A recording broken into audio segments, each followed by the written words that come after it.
This is another Miyota M6M12, like the other one we did before.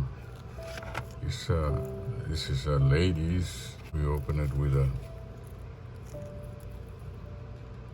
our creational openers.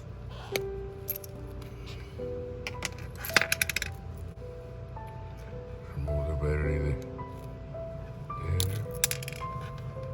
This is the same 364 battery right there. This is the one.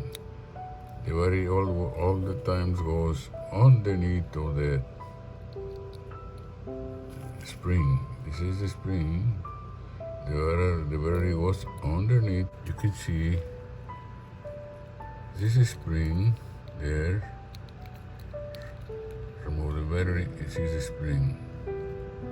And the battery always goes underneath the spring. And then this model, this is very popular model.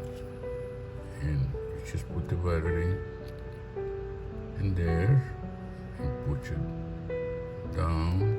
It gets trapped inside the spring. See?